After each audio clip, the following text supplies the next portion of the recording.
Hello friends.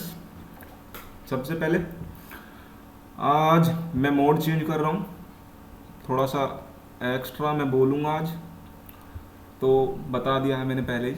ठीक है, features of management यहाँ पर देखते हैं फटाक से।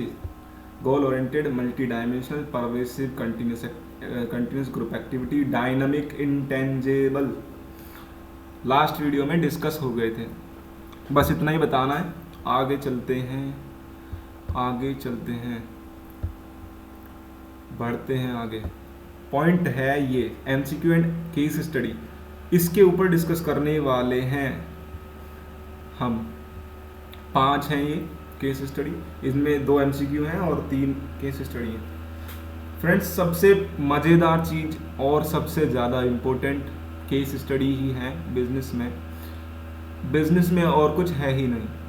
बिजनेस स्टडीज़ में केस स्टडीज़ अगर हमने सोल्व कर ली, इसका मतलब हमारी पढ़ाई सफल हुई। हमारी पढ़ाई सफल हुई।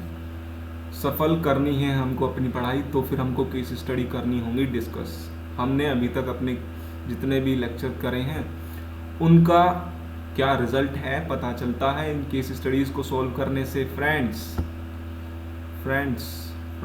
तो फिर फ्रेंड्स देखते हैं। पहला एमसीक्यू है, क्यू है ये एमसीक्यू है। चलो फर्स्ट जो है पढ़ते हैं इसका कंटेंट को और समझते हैं कि बात हो क्या रही है। Human resources are an organisation's greatest assets. अच्छा ठीक है। Despite all developments in technology, getting work done from people is still a major task of management. बात कही गई है कि ह्यूमन रिसोर्स जो है, जो कंपनी में ऑर्गेनाइजेशन में वर्कर्स होते हैं, लेबर होती है, मैनेजर्स होते हैं, क्लर्क्स होते हैं, ये जो है ग्रेटेस्ट रिसोर्सेज हैं एक ऑर्गेनाइजेशन के। ठीक है, ग्रेटेस्ट रिसोर्सेज हैं। देखो कार के लिए ग्रेटेस्ट रिसोर्स क्या है? फ्यूल, ईंधन चाहिए कार को चलने के लिए। ऑर्गेनाइजेशन को चलने के लिए भी चाहिए ह्यूमन रिसोर्सेज। ह्यूमन रिसोर्सेज जो हैं, जो वर्कर्स पीपल्स जो होते हैं हमारे, ठीक है, लेबर, क्लर्क, ये सब चीज़ें, ये सब लोग, ये हमारे ह्यूमन रिसोर्सेज में आते हैं। तो ह्यूमन रिसोर्स ग्रेटेस्ट एसेट है एक ऑर्गेनाइजेशन का, ये दिमाग में डाल लेना चाहिए। डाल लिया होगा अब तक तो।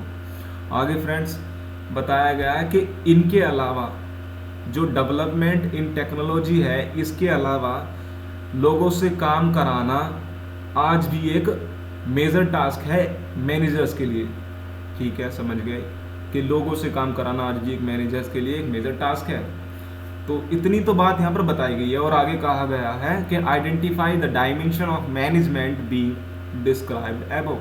तो कौन सा डायमेंशन ऑफ मैनेजमेंट ऊपर डिस्क्राइब करा गया है?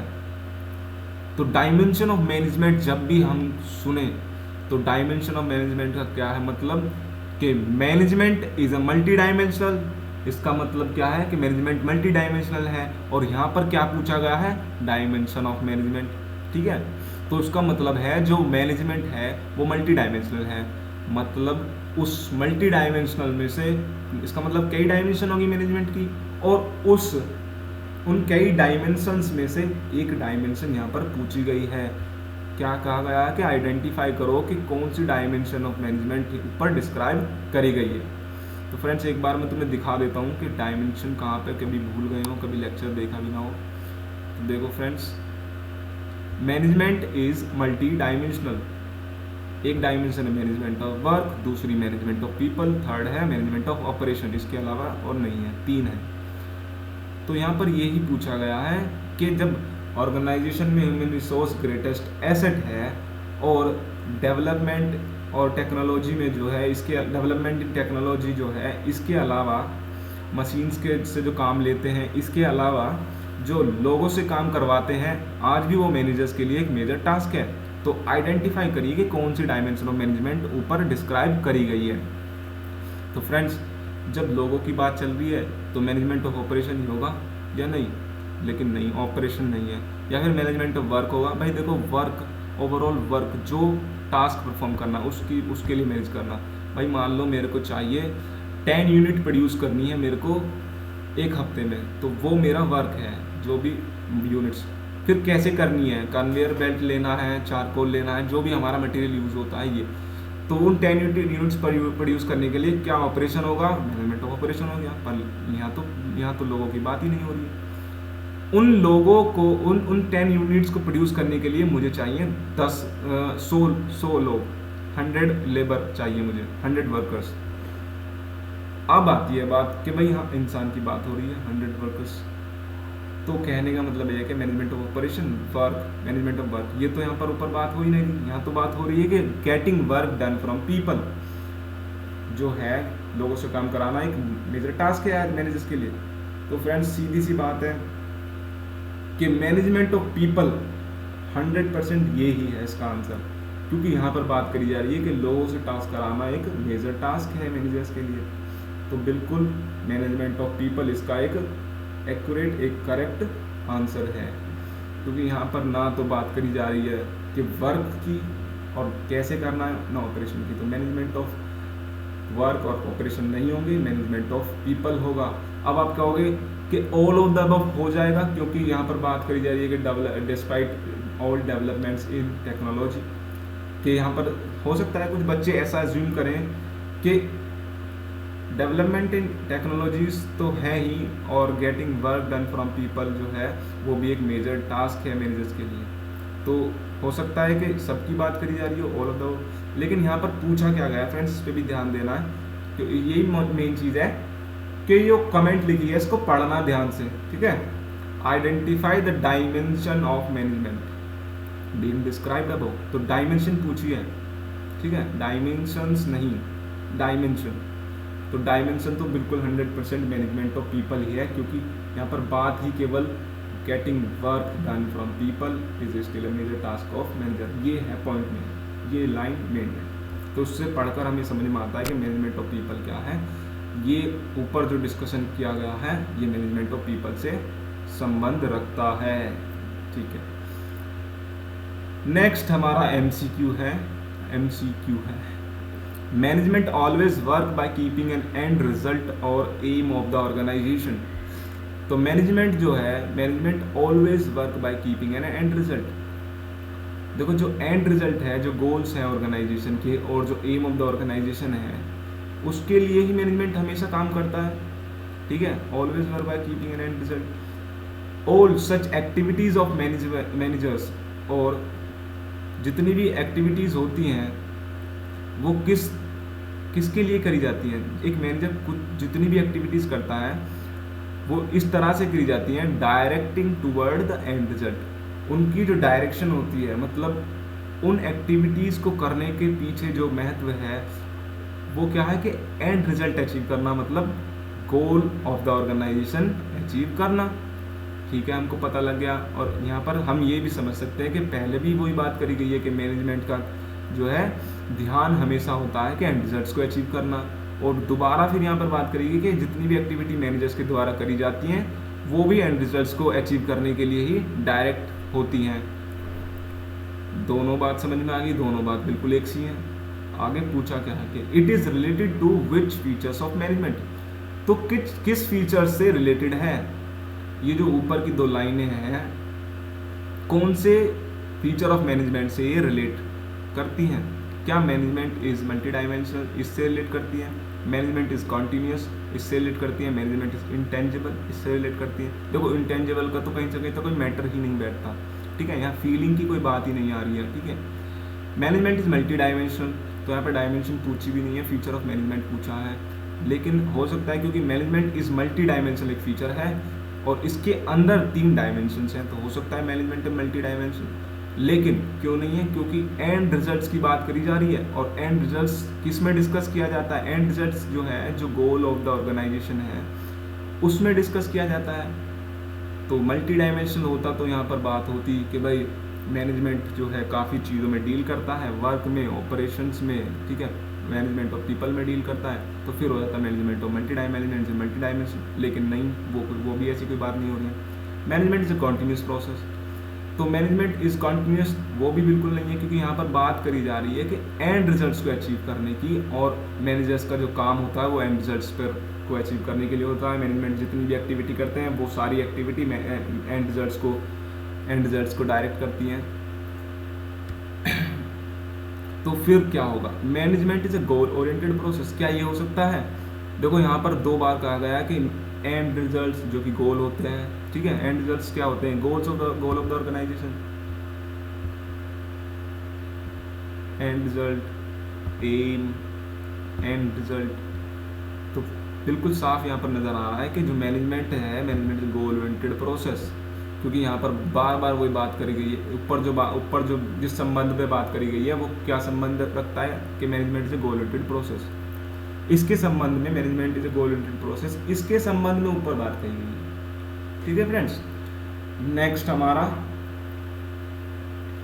Is planning, organising, staffing, directing, controlling, POSDAC. मैं तो जब क्लास में था तो मैं इसे बोलता था पोस्ट डेक। पोस्ट डेक, आप कहोगे डेक कहाँ से आ गया? मैं ए बी कंटिन्यू करता था, ए को एंड मान लेता था। ये POSDAC, पोस्ट डेक। इसकी फुल फॉर्म पोस्ट डेक की क्या होगी? Planning, organising, staffing, directing and controlling. Simple, ये फंक्शन ऑफ मैनेजमेंट हो गए फ्रेंड्स। ये आगे हम चैप्टर्स को पढ़ने वाले हैं, 5 चैप्टर्स को, और ये फंक्शन ऑफ मैनेजमेंट नहीं है, इस बात को ध्यान रखना। चलो पहले अपनी केस स्टडी सॉल्व करते हैं, आगे की बात आगे। ये जो चीज़ें हैं, प्लानिंग, ऑर्गेनाइजिंग, स्टाफिंग, डायरेक्टिंग और कंट्रोलिंग, अप्लाई होती हैं ऑर्गेनाइजेशन में, जैसे कि स्कूल, क्लब, ठीक है, school, club, restaurant, hospital etcetera. अगर आप मानते हो कि हाँ ये सारी चीज़ें अप्लाई होती हैं इन सब जगह, स्कूल, क्लब, रेस्टोरेंट, हॉस्पिटल में, आप कहोगे कि ना मैनेजमेंट तो केवल भाई वहीं लगता है, मैनेजमेंट तो केवल कंपनी में ही लगता है, मैनेजमेंट और कहीं नहीं होता। और ये planning, organising, staffing, directing, controlling, POSDAC restaurant में कहीं नहीं होता, रेस्टोरेंट में कुछ नहीं होता ऐसा, या फिर हॉस्पिटल में नहीं होता। तो नहीं, ऐसा तो है नहीं भाई। कोई भी स्कूल है, क्लब है, रेस्टोरेंट है, हॉस्पिटल है एक्सेट्रा, कोई भी अथॉरिटी है, कोई भी ऑफिस है, सब जगह प्लानिंग करी जाती है, फिर चीज़ों को ऑर्गेनाइज करा जाता है, स्टाफिंग करते हैं, लोगों को हायर करते हैं, डायरेक्ट करते हैं, उन्हें बताते हैं कि किस तरह से काम होगा, फिर आगे चल के उनको चेकआउट करते हैं, कंट्रोल करते हैं कि भाई वो किस तरह से ठीक तरीके से काम कर भी रहे हैं, नहीं कर रहे हैं। तो ये तो सब जगह होती हैं चीज़ें, कहाँ नहीं होती ऐसा तो मुझे कहीं दिखाई नहीं कि कहाँ नहीं होती। ठीक है, हमारा बेडरूम है भाई, देखो गर्ल्स का बेडरूम थोड़ा सा साफ सुथरा होता है, हमारा नहीं होता, ठीक है, बॉयज़ का। तो जो हमारा बेडरूम है उसमें मान लेते हैं लैपटॉप कहीं रखा हुआ है, कहीं भी बेड पे कपड़े पड़े हैं, ठीक है, हम नीचे पड़े हैं और कुछ भी चीज़ें इधर उधर रखे, तो वो भी तो कुछ ना, देखो बेड भी तो कहीं रखा हुआ होगा ना, तो वो भी तुमने ऑर्गेनाइज करा हुआ है। तुमने कचरा फैला हुआ है, वो भी एक तुम्हारी प्लानिंग है, क्योंकि तुम उस तरीके से काम करते हो भाई। हाँ थोड़ी मजाक की बात है, चलो छोड़ो खैर, लेकिन सिंपल है भाई। कभी ना कभी हम इस चीज़ को समझ ही जाएंगे कि हम जिस तरह से गंदगी फैलाते हैं वो भी एक प्लानिंग का ही पार्ट होता है, क्योंकि हमारा माइंड सेट ही वहाँ पर उस पर इंसिस्ट करता है। हमें करना क्या है, जाके लेट जाना है, तो वो भी तो एक प्लानिंग है। तो हमने प्लानिंग करी कि भाई जाके लेट जाना है मुझे, ठीक है, मैं जाऊँगा, बैग फेंकूँगा और लेट जाऊँगा, खाना खाऊँगा, फिर इस तरह से, वो भी एक प्लानिंग है। फिर हम ऑर्गेनाइजिंग करते हैं, ठीक है, चीज़ों को इधर उधर फेंकते हैं। देखो हर तरह की ऑर्गेनाइजिंग हो सकती है कंपनीज़ में, ठीक है, क्या किस तरह की ऑर्गेनाइज, क्योंकि टूल को इस तरह से ऑर्गेनाइज करा जाए, ठीक है, और इक्विपमेंट्स को इस तरह से ऑर्गेनाइज करा जाए कि लेबर को, कोई वर्कर है उसे ज़्यादा परेशानी ना हो, 5 किलोमीटर दूर जाकर एक टूल लाना और दो दिन लग जाए उसे। इससे अच्छा है कि उसके पास एक टूल किट सेट की जाए, अपने पास से तुरंत उठाए, उसको मशीन को ठीक करे, जो भी काम करना है करे, रख दे। फिर स्टाफिंग करना कि भाई बंदे अच्छे चाहिए, न्यू लेबर चाहिए, स्टाफिंग करना, फिर उनको बताना। तो ये तो आगे हम डिस्कस करने ही वाले हैं। पॉइंट ये है कि ये जो केस स्टडी है इसको समझते हैं कि ये जो 5 चीज़ें हैं, अगर आप मानते हो कि स्कूल में, क्लब में, रेस्टोरेंट में, हॉस्पिटल में और हर जगह ये होती हैं, अप्लाइड होती हैं, और अगर आप मानते हो कि हाँ होती हैं, तो फिर बताइए कि which characteristic of management does it signify. तो कौन से कैरेक्टर ऑफ मैनेजमेंट को सिग्निफाई करता है। तो फ्रेंड्स हमने पढ़ा था ऊपर एक कैरेक्टरिस्टिक परवेसिव, ये ऊपर एक कैरेक्टरिस्टिक जो हमने पढ़ा था pervasive, use of management in business as well as non business organisation everywhere universal, अपने आप में यूनिवर्सल बहुत बड़ा वर्ड है, हर जगह यूनिवर्सल। और परवेसिव का तो खुद ही अर्थ होता है सर्वव्यापी, सर्वव्यापी हर जगह मिलने वाला, ठीक है। तो ये चीजें अगर हर जगह हैं तो मैनेजमेंट का जो कैरेक्टरिस्टिक है यहाँ पर कौन सा लगेगा, परवेसिव। इसका मतलब क्या है कि मैनेजमेंट हर जगह देखने को मिलता है, मैनेजमेंट हर जगह देखने को मिलता है। और जब हर जगह मैनेजमेंट देखने को मिलता है तो उस कैरेक्टरिस्टिक को कहते हैं मैनेजमेंट इज परवेसिव, ठीक है। नेक्स्ट फोर्थ हमारा फोर्थ आ गया first. The task of management is to make people work toward achieving the organisational goal by making their strength effective and their weakness irrelevant. Identify the dimension of management. यहाँ पर क्या पूछा है, dimension of management. जब dimension of management पूछी है तो हम जाएंगे डायमेंशन से एक स्टेप, जो जिस ग्रुप में डायमेंशन ऑफ मैनेजमेंट आती है उसमें जाएंगे हम कि management is a multi dimensional, और management is a multi dimensional मतलब मैनेजमेंट की कई डायमेंशंस हैं, कितनी हैं, 3। Management of work, management of people, management of operation. तो ये तीनों डायमेंशन ऑफ मैनेजमेंट है। लेकिन यहाँ पर पूछा है कि आइडेंटिफाई करिए कि कौन सी डायमेंशन ऑफ मैनेजमेंट यहाँ पर है। तो पहले हम यही पढ़ लेते हैं कि भाई बात क्या हो रही है। डायमेंशन ऑफ मैनेजमेंट को तो आइडेंटिफाई कर लेंगे, पहले ये तो देख लें कि बात हो क्या रही है, ठीक है। तो समझते हैं क्या बात हो रही है। तो मैनेजमेंट जो है लोगों को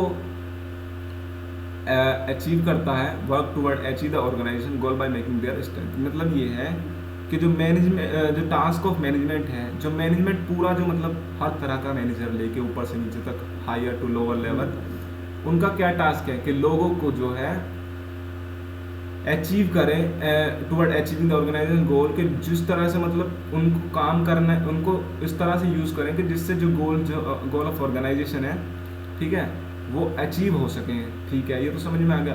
बाय मेकिंग देयर, और किस तरह से, बाय मेकिंग देयर, उन लोगों की स्ट्रेंथ को इफेक्टिव एंड वीकनेस को रिलेवेंट रखते हुए। भाई किसी की स्ट्रेंथ क्या है, आप समझ सकते हैं कि भाई मान लेते हैं कि मेरी स्ट्रेंथ ले लेते हैं। मेरी स्ट्रेंथ क्या है कि है नहीं मेरी स्ट्रेंथ, मैं वैसे ही बता रहा हूँ तुम्हें कि मेरी स्ट्रेंथ क्या है कि मैं टाइपिंग बहुत फास्ट करता हूँ, 500 वर्ड्स पर मंथ करता हूँ, ठीक है। ये मेरी बहुत फास्ट टाइपिंग है फ्रेंड्स, जोक कर रहा हूँ, ठीक है, समझा रहा हूँ। लेकिन कि जो स्ट्रेंथ है मेरी वो टाइपिंग में बहुत अच्छा हूँ मैं, बहुत ही अच्छा। तो क्या मेरे को फिर वहाँ पर बोरे ढुआने के लिए लेके जाएंगे कि भाई आ जाओ तुम ट्रक में से लोडिंग अनलोडिंग करो, तुम्हारी टाइपिंग बहुत अच्छी है, ठीक है फ्रेंड्स। या फिर कहेंगे आ जाओ तुम यार थोड़ा सा चाय वाय बना दिया करो शाम के टाइम, तुम्हारा ये काम है।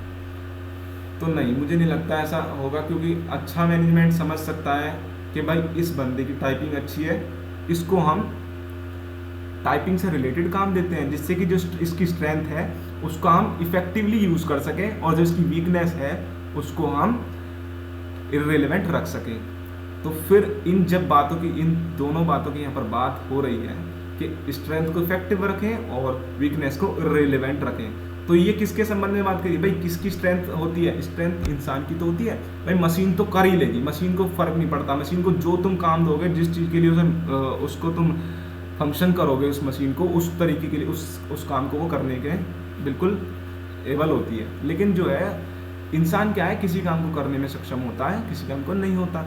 तो यहाँ पर सीधी सी बात है कि एक इंसान के संबंध में अब बात करी जा रही है कि स्ट्रेंथ इफेक्टिव करें और उसकी वीकनेस को रिलेवेंट रखें। तो सबसे पहले इन बात को समझ के हमें ये समझना है कि यहाँ पर एक इंसान, एक वर्कर के संबंध में बात करी जा रही है। फिर दूसरा पूछा है कि डायमेंशन ऑफ मैनेजमेंट कौन सी है यहाँ पर। तो पहली बात तो डायमेंशन ऑफ मैनेजमेंट समझने पहले हमें समझा कि एक इंसान के, एक वर्कर से रिलेटेड बात करी जा रही है कि उसकी स्ट्रेंथ को इफेक्टिव करना है, वीकनेस को रिलेवेंट रखना है। तो समझ लिया, एक वर्कर से रिलेटेड बात हो रही है। दूसरा, वर्कर से रिलेटेड जब बात होती है तो मैनेजमेंट ऑफ ऑपरेशन आता है, मैनेजमेंट ऑफ वर्क आता है, या फिर मैनेजमेंट ऑफ पीपल आता है। भाई बिल्कुल सिंपल है, मैनेजमेंट ऑफ पीपल ही आएगा ना। मैनेजमेंट ऑफ वर्कर, जब वर्कर के रिलेशन में बात कर रहे हैं तो मैनेजमेंट ऑफ पीपल आएगा। मैनेजमेंट ऑफ पीपल में होता ही क्या है, हम वर्कर्स को ही तो हम मैनेज करते हैं, कौन सा वर्कर्स किस काम में अच्छा है, उस क्या काम देना चाहिए, कौन सा वर्कर किस काम में खराब है, उसे किस काम से दूर रखना चाहिए। मैनेजमेंट ऑफ वर्क में, मैनेजमेंट ऑफ पीपल में वर्कर जो हैं उनको ही तो मैनेज करते हैं। तो यहाँ पर जब जो इंसान जिस चीज़ में अच्छा है, जो जिस चीज़ में खराब है, उन सब चीज़ों को ध्यान में रखते हुए क्या करेंगे, मैनेजमेंट ऑफ पीपल, जो मैनेजर हैं वो इस चीज़ को मतलब अप्लाई करेंगे। तो जब इस तरह से काम होता है तो क्या कौन सी डायमेंशन ऑफ मैनेजमेंट से कहते हैं कि मैनेजमेंट ऑफ पीपल से संबंधित बात करी जा रही है। Identify the dimension of management, कौन सी डायमेंशन है, मैनेजमेंट ऑफ पीपल। ठीक है, ओके, मैनेजमेंट ऑफ पीपल, एक बार और बताऊं, मैनेजमेंट ऑफ पीपल। थोड़ा सा दिमाग खोल के रखेंगे ना तो चीज़ें बहुत इजीली समझ में आ जाती हैं, क्योंकि मैनेजमेंट ऑफ पीपल जब हमने पढ़ा था उस टाइम पे हम एक बार दोबारा से कंटेंट को पढ़ लेंगे ना जाके, उसमें यही बातें लिखी हुई हैं फ्रेंड्स। मैं तुम्हें दिखाई देता हूँ, मेरा मन मानेगा नहीं। मैनेजमेंट ऑफ पीपल, देखो, management of people, by making their strength effective and their weakness irrelevant. ठीक है फ्रेंड्स, तो मैनेजमेंट ऑफ पीपल में क्या करते हैं कि लोगों की जो स्ट्रेंथ है उसको इफेक्टिव बना के रखते हैं, उसका इस्तेमाल करते हैं और उसकी वीकनेस को रिलेवेंट रखते हैं। वही बात यहाँ पर पूछा है कि कौन सा डायमेंशन ऑफ मैनेजमेंट है, तो हमने बता दिया कि dimension of management of people है। ठीक है, लास्ट है हमारी डोमिनोज की चर्चा। भाई डोमिनोज है जो लुप्त होने के कगार पर है। डोमिनोज पिज्ज़ा जो है, पिज्ज़ा, ठीक है, डोमिनोज पिज़्ज़ा जो है वो keep introducing new variety of pizzas in its menu. मतलब क्या है कि डोमिनोज पिज़्ज़ा जो है नई वैरायटीज़ को अपने मेन्यू में ऐड करता रहता है। ठीक है, इतना ही यहाँ पर स्टेटमेंट है कि डोमिनोज जो है नई वैरायटी ऑफ पिज़्ज़ा को ऐड करता रहता है। आगे इसमें पूछा है कि कौन सा कैरेक्टरिस्टिक ऑफ मैनेजमेंट यहाँ पर हाईलाइटेड है इसमें। तो यहाँ पर बात हुई है कि keep introducing new variety of pizza, मतलब कीप इंट्रोड्यूसिंग, इसका मतलब क्या है, dynamic, keep introducing, keep changing. Keep introducing का मतलब बदलता रहता है, नए पिज़्ज़ाज की वैरायटीज़ को लाता रहता है। इसका मतलब क्या हुआ भाई, नई वैरायटीज़ ला रहा है, तो क्या इसे मैनेजमेंट इसे गोल ओरिएंटेड प्रोसेस बोलेंगे हैं? इस कैरेक्टरिस्टिक्स को मैनेजमेंट इसे गोल ओरिएंटेड प्रोसेस बोलेंगे? खुद ही सोच लो, 7 तो मैनेजमेंट के फीचर्स कैरेक्टरिस्टिक हैं ही, तो क्या इसे गोल ओरिएंटेड प्रोसेस बोलेंगे? क्या इसे परवेसिव बोलेंगे? नहीं बोलेंगे। इसे तो हम बोलेंगे मैनेजमेंट इज कंटिन्यूस प्रोसेस, या फिर मैनेजमेंट इज डायनेमिक। देखो, कंटिन्यूस प्रोसेस होता तो कीप चेंजिंग नहीं होता। ठीक है, keep introducing new variety. Continuous process का मतलब क्या है कि जो मैनेजमेंट के 5 फंक्शन हैं वो ही बार बार करते रहते हैं मैनेजमेंट उनको परफॉर्म करता रहता है टाइम टू टाइम, कभी कुछ, कभी कोई सा फंक्शन, कभी कोई सा फंक्शन, कभी कोई सा, कभी स्टाफिंग, कभी रिक्रूटिंग, कभी ये कभी वो। लेकिन यहाँ पर तो एक प्रोडक्ट के एक स्पेसिफिक पिज़्ज़ा से रिलेटेड बात करी गई है कि पिज़्ज़ा, ये फंक्शन से बात हो ही नहीं, फंक्शन से रिलेटेड तो कोई बात हो ही नहीं। हाँ, तो बात हो रही है कि डोमिनोज जो है नए वैरायटी ऑफ पिज़्ज़ाज को इंट्रोड्यूस करता रहता है तो इसका मतलब क्या है कि ये मैनेजमेंट जो है, ये कैरेक्टरिस्टिक है, मैनेजमेंट इज डायनामिक। क्योंकि भाई टेस्ट चेंज हो रहा है, इन्वायरमेंट में चेंज आ रहा है, तो अपना प्रोडक्ट भी डोमिनोज चेंज कर रहा है। ठीक है, इस लाइफ स्टाइल और ये सब चीज़ सारी चीज़ों को सोशल इन्वायरमेंट में चेंज आ रहा है। लोगों को ज़्यादा चिली फ्लेक्स पसंद नहीं है। ठीक है, तो डोमिनोज क्या करता है, इस चीज़ को नोटिफाई करता है और डायनेमिक फंक्शन को परफॉर्म करता है। मैनेजमेंट डायनेमिक फंक्शन उसको परफॉर्म करता है और फिर क्या होता है, फिर वो अपनी वैरायटी ऑफ पिज़्ज़ाज को मेन्यू में लाता है, नई वैरायटी ऑफ पिज़्ज़ा को मेन्यू में लाता है। तो ये हम बता सकते हैं बिल्कुल ईजी कि कौन सा कैरेक्टरिस्टिक ऑफ मैनेजमेंट यहाँ पर हाईलाइटेड करा जा रहा है। मैनेजमेंट इज डायनेमिक प्रोसेस, इसको हम बता सकते हैं। फिर इजीली।